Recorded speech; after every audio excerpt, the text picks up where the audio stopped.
So ito yung sunod. Nako, mga kababayan, speaking of impeachment, speaking of si Cheese, ang presiding officer, oo, Ma'am Ganing Archula, sa totoo lang, naniwala ako babawi si Cheese. Nanay Minda, hello po. So ngayon, mga kababayan, bukod kay Cheese na siguro gustong bumawi sa mga nagawa niya noong unang impeachment ni Sara na delaying tactics, na delay-delay at hanggang sa napunta sa archive, ay mga kababayan, si Bongo ngayon, mukhang dumistansya na. Alam niyo yung una, halimbawa ganito, ang posisyon ni Bongo, nakita niyo naman noon na kahit daanan ka ng sasakyan na madaanan ng sasakyan yung kanal na may tubig, kahit mapitikan siya ng tubig, okay lang. Ito yung aking pananaw ngayon kay Bongo. Noon, nung si Digong hindi pa nakulong, ayan, ano to? Germany. Ano to? Sambalinya, Germany. Salamat po, ma'am, sa yung super chat dyan sa Germany. Thank you so much po sa iyo dyan, ma'am. Ingat po.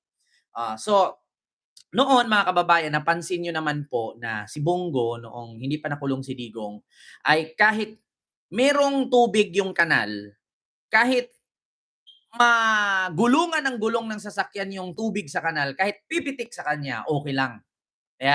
Hindi siya umiiwas. Di bali nang matamaan siya ng putik mula sa kanal, basta si Digong hindi. Ito mga kababayan, ganito yan. So, kahit mapitikan siya ng tubig kanal, pag may sasakyan na mabilis ang takbo, nasagasaan yung tubig, pumitik sa kanya, basta hindi mapitikan si Digong, kaya sacrifice ni Bongo yan. Pero ngayon, mga kababayan, mukhang yung dati kaya niyang takpan, ngayon si Sara mukhang umiilag na siya. Umiilag na yung pag may tubig na pumatak o pumitik sa kanya, gumaganon siya. Hindi na katulad dati na ultimo pagtain ni Digong siya yung maghugas sa puwet eh. Di ba? Ultimo, pag toothbrush ni Digong, halos siya na yung mag-toothbrush kay Digong. Ang tanong kung nagtutoothbrush pa ba yun? Oo. Ngayon, hindi na, mga kababayan.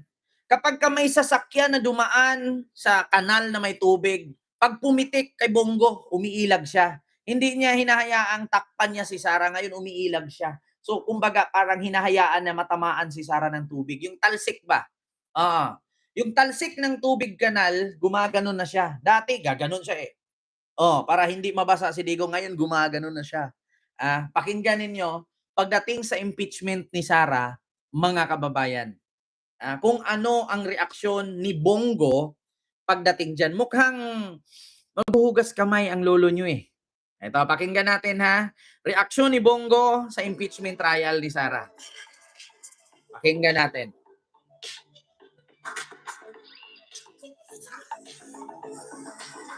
Ako naman, magiging impartial po ako sa impeachment. Sabi ko nga, basihan natin dapat yung ebidensya. Ako, bilang senator judge, ayokong magsalita para sa iba. Playing safe na, no? Mali, meron tayong makitang kasinungalingan, ay sasalita po tayo. Kaya po may impeachment para lumabas yung katotohanan. The truth should come out. Kung meron kasinungalingan, narinig nyo Kaya po merong impeachment para lumabas ang katotohanan. Pero anong sabi niya noon? Ang impeachment hindi nakakatulong sa bayan. Bakit nag-iba ang statement ni Bongo ngayon? Dahil ba? Mga kababayan, ano ang sabi ni Bongo noon? Ipakita ko sa inyo Unang impeachment ni Sara. Ang sabi niya, yung impeachment na yan, hindi yan nakakatulong sa ating bayan. Pero ngayon, kaya nga po may impeachment para sa katotohanan. Ayan na mga kababayan, mukhang nag-iba na. Ayan na. Excited na ako eh. Di ba, Ma'am Arlene? Mukhang nagising na si Bongo or magpe-play safe si Bongo. Ito Bongo. Ang impeachment. Hindi nakakatulong sa bayan. Ano sabi ni Bongo noon? sa kanilang hapagkainan. Ah. Ang importante sa ating mga kababayan ay may pagkain sa kanilang hapagkainan. may matibay na healthcare system na kayang tumugon sa pangangailangan ng may sakit, disenteng trabaho at marangal na pagkakakitaan, dekalidad at abot kayang edukasyon, at ang katiyakan at panatag na ligtas silang makakauwi kahit sa gabi. Hindi naman nakakain itong impeachment. I will not address the Di ba? Hindi naman nakakakain itong impeachment, hindi kailangan ng bayan daw. Ang kailangan ng bayan ay matutulugan, gamot, at pagkain. Hindi daw nakakain ng impeachment. Pero bakit ngayon nagbago ang statement ni Bongo? Ulitin ka, ulitin natin, ulitin. Ako naman, magiging impartial po ako sa impeachment. Mm. Sabi ko nga, basihan natin yung basihan natin dapat yung ebidensya. Ako, bilang senator judge, ayokong magsalita para sa iba. Ako naman, kung meron tayong makitang mali, meron tayong makitang kasinungalingan, ay sasalita po tayo. Kaya po may impeachment para lumabas yung katotohanan. The truth should come out. So, kung Bakit ngayon iba na? Bakit iba na, Senator Bongo? Dati, sabi mo, hindi nakakain ng impeachment. Pero bakit ngayon, kaya nga may impeachment, the truth will come out? Bakit naging impartial ka na? Anong ibig sabihin? Sa bagay mga kababayan, hindi maintindihan to ng mga DDS eh. Kasi tanggap na nilang tawagin silang bobo eh. Ma'am Eva Mesa, hello po. Kahit sabihin natin mga DDS, naintindihan nyo ba yung gustong iparating ni Bongo? Wala, hindi lang maintindihan yan. Mga bobo sila eh. Di ba? Ma'am Lani, Tatson. Sana mga DDS ma-realize ninyo. Si Bongo ba nagising na? Si Bongo ba nagpi-play safe? Or si Bongo ba yung gustong lumipat, takot mabacklash?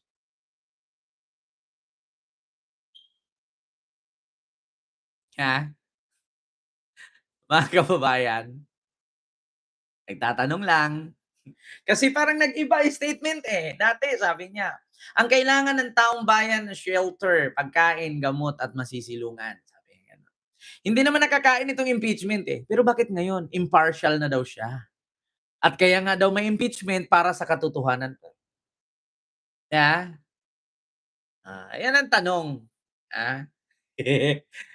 Naniwala ako ngayon mga kababayan na si Bongo ay 100% ganap na politiko na. 100% ganap na politiko na si Bongo, mga kababayan. Pero kasinungalingan, dapat lumabas kung sino yung sinungaling. At lumabas yung katotohanan. Yun po ang purpose ng impeachment. Nasa constitution rin yan. At di ba? Nakita ninyo? Kung sino ang nagsinungaling, kung sino ang nagsabi ng katotohanan or kasinungalingan, at nasa konstitusyon rin yan. Ngayon, Bongo, bakit nasa konstitusyon na yan? Dati parang hindi naman. Wala man yung sinasabi kang ganyan. Di ba? Dati, hindi mo nabigkas-bigkas yan. Ang sabi mo, hindi naman nakakain ng impeachment eh. Bakit ngayon sabi mo nasa konstitusyon na? Tanong lang, bakit biglang nagbago? Anong nangyari? Naambunan ba kayo? Or naulanan kayo ng yelo? Galing ba kayong Batangas, Senator Bongo?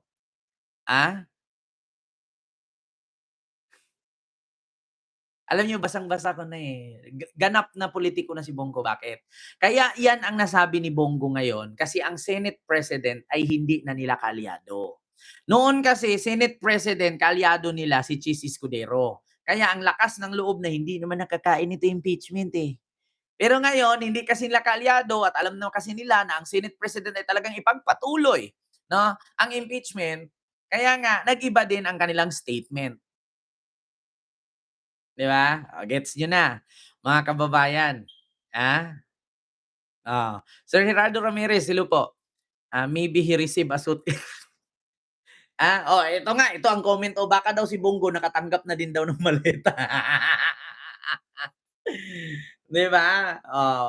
Wala na mga kababayan. Noon kasi malakas ang loob nila kasi yung majority nung time ng unang impeachment ni Sara, hawak kasi nila.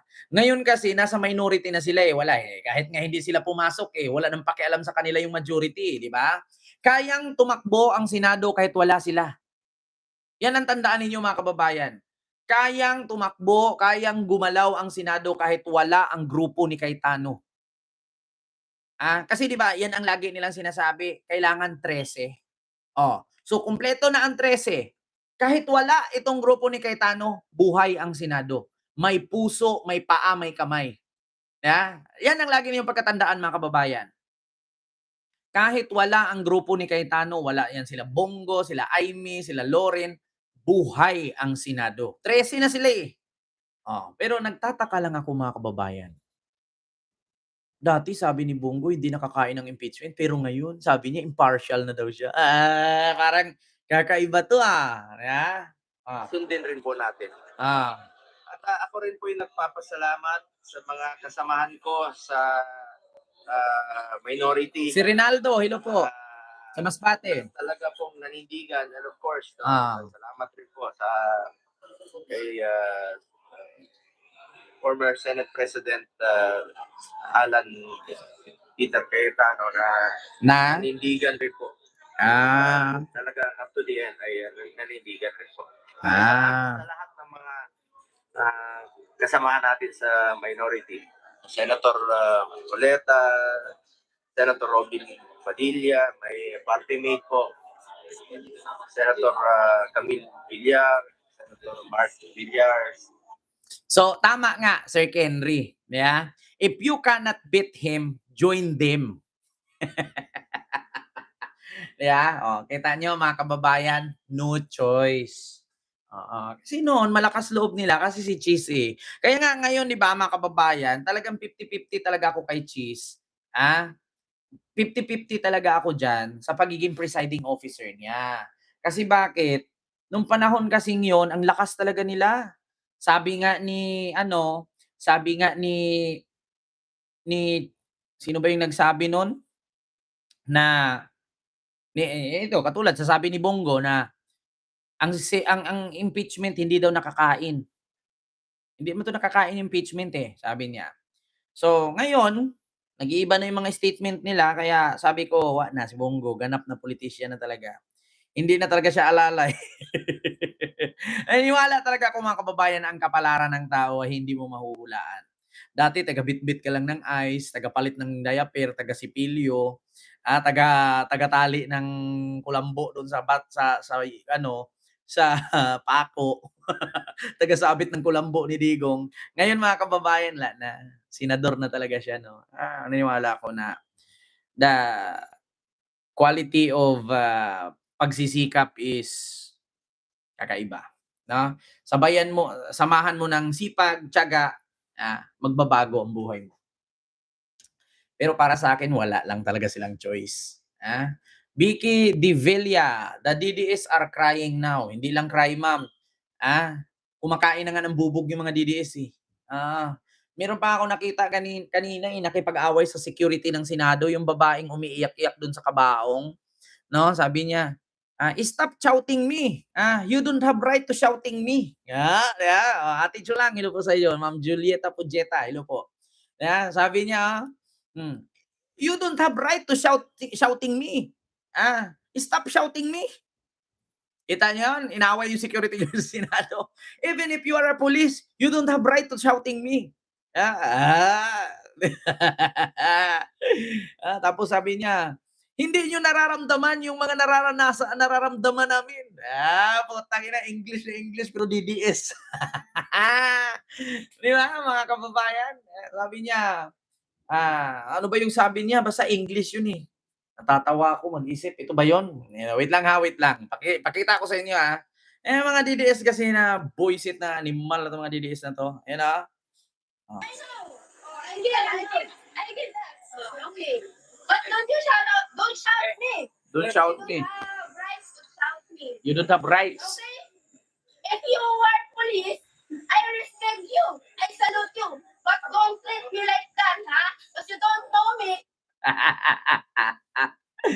Ma'am, Mami Liares, ayan, Mami Milyares, hello po, maraming salamat sa iyong super chat. Oo. Ayaw ko mag-reporter ma'am, baka ipapatay ako ma'am. O baka makatanggap din ako ng maleta. You don't know my problem. You don't know my struggle. Huh? Go there. Di ba? Ang hirap na. Most dogs Narinig nyo? about their jobs. Ah, Something goes wrong. Despite don't shout me. it's appear You don't have rights to shout me. I don't care if you police. so You don't know my struggle. I did that. Oh, okay. But don't you shout out. Don't shout me. Don't shout me. You don't have rights to shout me. Don't shout me. You don't have right to shout me. You don't know my struggle. Putang ina, yan ba yung sinasabing patay ang demokrasya? Putang ina, mga kababayan. Don't shout out me. You don't know my struggle. Yan ba yung sinasabi, the democracy is dead? Parang, your road. Ay, naku, natatawa ako, mga kababayan. Pareho kami ni ate mag-English. Don't shout me. You don't have right to shout me. You don't know my struggle. I don't care if you police. Ano ba yung struggle niya? Yung umiiyak-iyak siya sa kabaong tapos sisigaw siya, Lord, sana ikaw na lang ang aming president. Putang ina to si ate, Ate. If you are police, If you I are respect you. Ah? I salute you. But if you are police, I respect you. I salute you. Duterte, Pilipinas pa rin. Kita nyo na mga DDS, Di ba? Kung yung mga DDS makapanood dito, putang ina, ikakahiya to. Sabihin, ayan na naman, nakakahiya sa grupo natin to. Kaya nga, ang tanong ko, mga DDS, bakit ba kayo bubo? May mga nagko-comment-comment nga dito, yung English ko daw wrong grammar. Wala akong pakialam, no? At least, hindi ko pinagkalandakan katulad nito. You don't know my struggle. I know your police. I salute you. I respect you. Tangina, parang nakainom lang, mga kababayan, parang nakatagay lang ng 3 basong tuba. Tapos nabangag. Ay, nako. don't treat me like that, huh? Mm. But you don't know me. You don't know my problem. You don't know my struggle. You don't do me like that, You don't know me. You don't know my province. You don't know my struggles. Tangina, wag mo kong ganyan-ganyanin, I know your police. I respect you. I salute you. But you don't do that to me. Because you don't know me. You don't know my province. You don't know my struggles. Tangina, DDS, Ano to? Parang si Sara lang to, Ni hao, sipaw, Xi Jinping, gurgur. I know your police. I respect you. I salute you. But don't do that to me. You don't know you don't know me. You don't know my province. You don't know my struggles. Tama naman. Pero, putang ina, mga kababayan, I did that. Okay. But don't you shout out. Don't shout me. Don't you shout You out. have rights to shout me. You don't have rights. If you are police, Ah? I respect you. Ah. I salute you. But don't treat me like that, Don't treat You me don't like that. know me. You don't know my problem. You don't know my struggle. Don't go there. You don't do that to me because you don't know me. You don't know my province. You don't know my struggles. Don't treat me like that. Potang ina. Ayaw ko na, mga kababayan, talo ako sa Inglesan ni ate. Talo ako sa Inglesan ni ate. Ilan kayang paketing shabu na lakla niyan? Animal, that's stupid. T. Junior, may love shoutout sa'yo dyan. Ay, nako. Alam nyo na, mga kababayan. I'm infected. I'm infected with you. Don't challenging me. You know what? I don't challenge you. You zipper your mouth because don't talk to me like that. Zipper your mouth. I don't want to listen what you are saying. Because it's unfair. I don't like what you are saying because I'm not saying like to you. I'm not saying like that to you. What you are saying to me, I'm not saying like that to you. I don't care if you are police. I respect you. I salute you.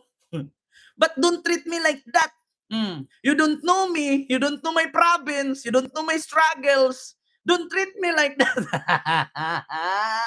Memorize ko agad putang ina talaga. Ay, yung mga DDS, wag kasi kayo magaganyan-ganyan. Hindi ko na naman yan makakalimutan. I don't care if you are police. Ay, nako. Sabihin mo, saan siya dalahin? Utang ina, mga kababayan. What you are doing right now, I'm just like ganun, no, drawingings. I'm drawingings and writing there in the paper. Ay, Diyos ko. Si Ruel, nako. Ma'am Ashley Kate, I'm doing right now because I'm drawinging. I'm writing while I'm talking in the front of kamerayeng. Kaya kayo mga DDS, don't bother me.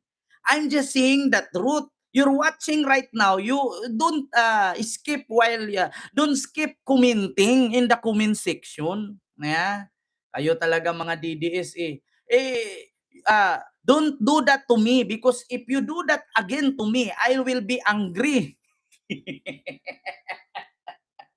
Ay, Diyos mio Marimar. Alam niyo na mga DDS.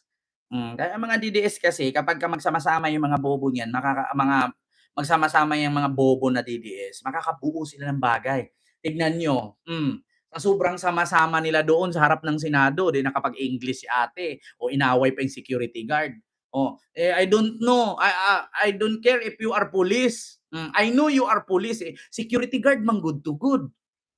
Hindi man to police yung kaaway. Security guard man yun. Di ba? Kaya ate, if you want us to know your struggles, ikwento mo. Sabi niya, you don't know my province, you don't know me, you don't know my struggles, then, inutusan ka bang pumunta dyan para sabihin mo yung struggles? Tang inang yan. Di ba? So yun lang mga kababayan. Maraming salamat po.